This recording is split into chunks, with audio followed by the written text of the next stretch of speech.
So when you think about the people and companies that shaped West Coast sport fishing, I'm sure Cabo Yachts is at the top of that list. I'm on board our latest listing, a 2002 Cabo 35 Flybridge that has been rigged to fish and entertain anywhere from Southern California to Cabo San Lucas. Now, it's not often a captain-maintained 35 Flybridge comes to market, especially one that has a side scan sonar, tuna tubes, an all-new electronics package, and an interior that is extremely well kept. But today, this boat comes to market. Let's start this walkthrough right here in the cockpit, and you'll see just how much space there is for being a 35-foot boat. Even with a center cockpit tank, there is plenty of space for both anglers and those that just want to entertain.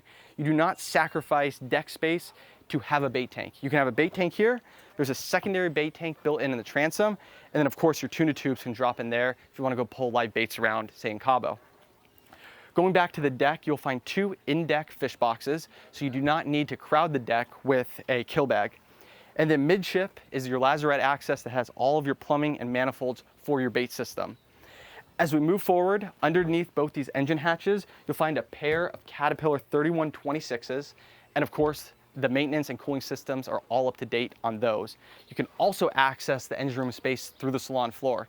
But before we go in there, I need to point out that, of course, this boat has a true full West Coast stainless steel bow rail, adding to the icon that it is, a Cabo Yachts. Inside, you will find a 2-stateroom, 1-head configuration that checks all of the boxes. So whether you want to go offshore fishing for several days or entertain the family at a holiday weekend at the islands, you can do all of that in there. Of course, there's teak and holly sole, stainless steel appointments, and all of the fit and finishes that have come to known with Cabo Yachts. So come on in, come join me, and let's check this thing out. On a warm day like today, it's really nice to come into the salon, have the air conditioning cranking, and get some relief from the heat. But here we are in the salon of More Good, and the first thing you notice is how much natural light comes in through the panoramic windows. And of course, there's drop-down blinds that turns this into complete privacy when at night.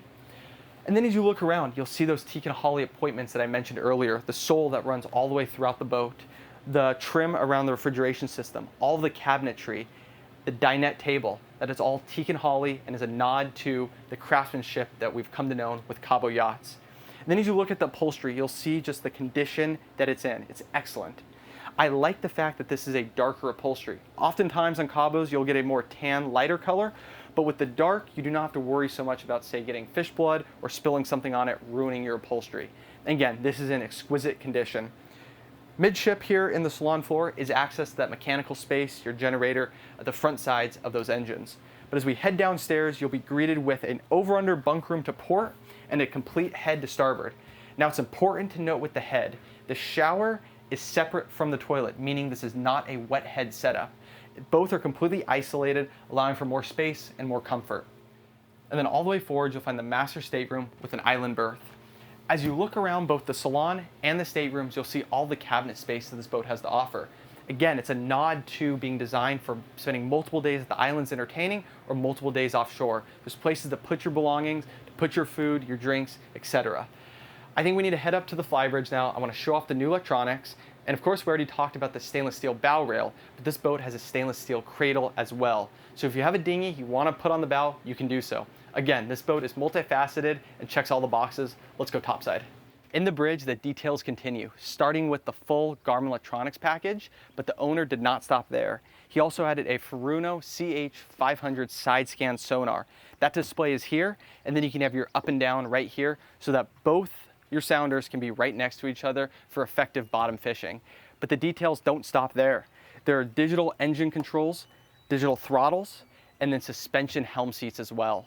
There's a full bench seat up here at the helm that you can use for glassing for fish or just hanging out during a bay cruise.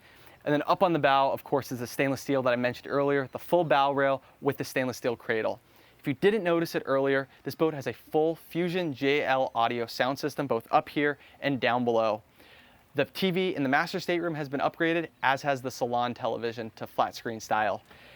Again, this owner built this boat to entertain his family just as much as he built it to fish. So behind the salon television is an Xbox, and up on the hardtop is a Starlink.